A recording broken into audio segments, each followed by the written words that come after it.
So I use this slide because these are things that everybody knows about, and you're looking at them, you've looked at them a lot, but if you change a little something about it, you get a completely different picture of what's going on.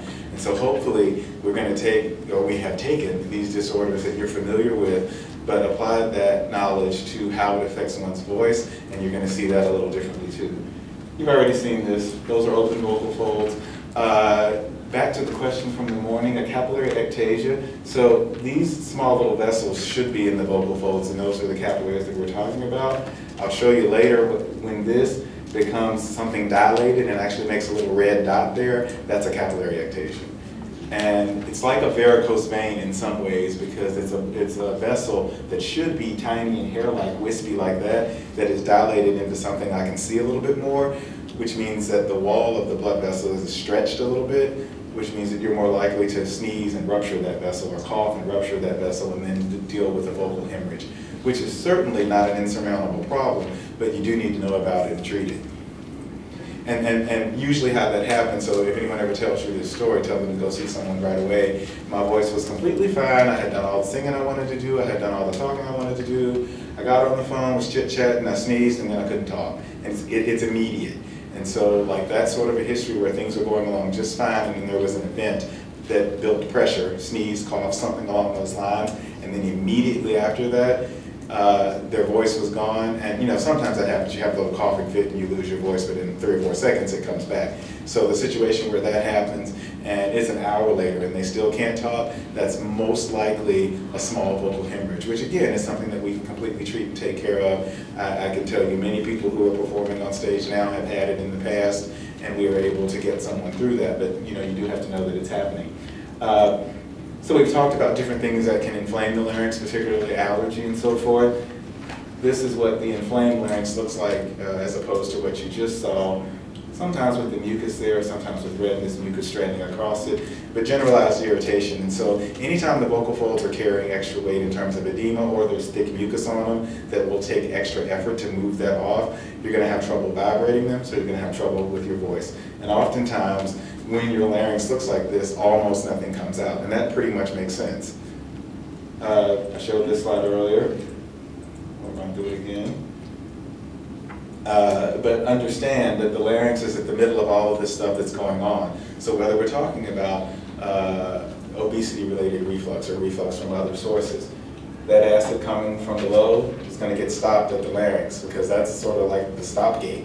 It opens and closes and prevents things from going up or down. And so it will be the first place where any of these things, either postnasal drip from above or reflux from below, the first stop thing that it will encounter will be the larynx. And so it finds itself in a position where it's subject to numerous processes that go on in the body, and also circulating hormones. And if anyone doubts that, just think about what happens to your voice when you go through puberty. This slide is to talk about some things that we want to discuss to help not leave your voice in ruins. So here are the things that people call in sick about, or the voice problems that do decrease productivity.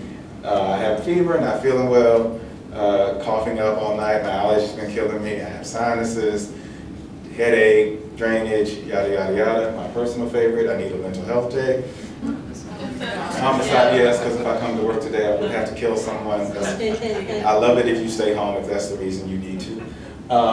But what is behind that often? We talked about this briefly with Dr. Joe's lecture, the common cold. This is what that virus looks like. We see it all the time. It has 60 different sites on it, all of them just ready to attach to your cell and cause trouble. Once it gets inside the cell, it causes even more trouble, because it gets that cell to make more cells or more particles like it, spreads around. Unfortunately, your body usually takes us already, 7 to 10 days. Those symptoms should be gone. You notice here, people have them all year long. The average adult person will have 2 to 4 a year. Kids will have even more. It's something that we deal with. It is what it is. All those over-the-counter remedies usually work. Tincture of thyme also helps. Chicken soup helps. You know, pretty much fluid hydration, and you will get through that. What's a little worse, the influenza virus, which also has tons of little spikes just waiting to attach to your cell and cause trouble. There's the A, B, and C. I'm sure everyone knows what the flu is. It's a cold on steroids. You feel a lot worse. usually a lot longer. This can take weeks to feel better and can really leave you in a pickle. And there are certainly worse strains of this, some of them even lethal, so you do want to take the flu a little more seriously than just the common cold. Here we see lots of different things that are out to treat it, but the main thing to think about it is there's a lot of lost productivity and also healthcare dollars that go into treating this, and that's why there's a vaccine. You know, prevention is a wonderful thing, and so putting yourself in the position where you won't get into trouble is much better than trying to get yourself out of trouble afterwards. Some other things I recommend to patients all the time: improve your immune system and immune function and your overall health. Vitamins A, C, and E are wonderful nutrients that you can give your body to help ward off infection, colds, viruses, etc. Zinc as well, fish liver oil. These you could take not with complete immunity, but except for, well, all of these in the regular doses that you see in a multivitamin preparation would be reasonably safe for you to take every day. Golden seal, not so much. That's really meant to be taken maximum 2 weeks or so, and that's pushing it a little bit. And that's really more for if you know that every December you get a cold, you start taking that at the end of November to keep that from happening. But it's not meant to be taken long term. And then glycerin and aloe, I mean, that's just lubrication, but it does help things feel better and can help just in terms of the symptom complex. So, you know, vitamin A, it boosts the immune function, helps maintain the integrity of the lining of all of these structures, including the vocal folds. It also does have some anti-cancer effects. Best sources of that: carrots, liver. Vitamin C also helps with cold symptoms.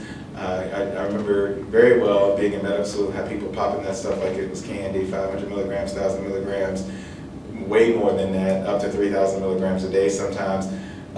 For most people, that's still not a great idea, but okay, and then your kidneys will just flush out the excess and you won't have too much of a problem. But, you know, that much is probably too much, even though Linus Pauling said that, you know, that would cure everything. But it does have its role in terms of connective tissue, collagen regeneration, helping keep flexibility and support the tissues that will be under stress in the vocal folds.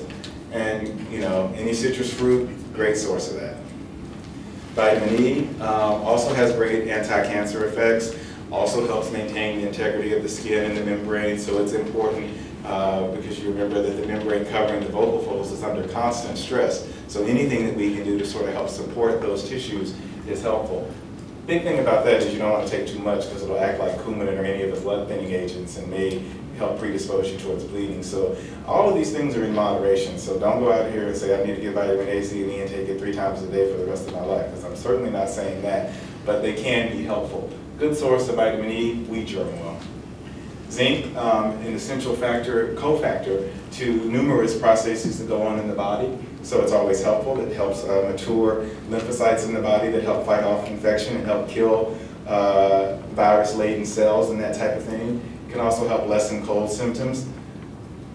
Oysters, great natural source for zinc. Again, you can take these things in sort of a preparation, but the body tends to absorb it better if you take it in a preparation that is natural and a source from which the body can take the nutrients, because it knows how to do that if we just give it the right stuff.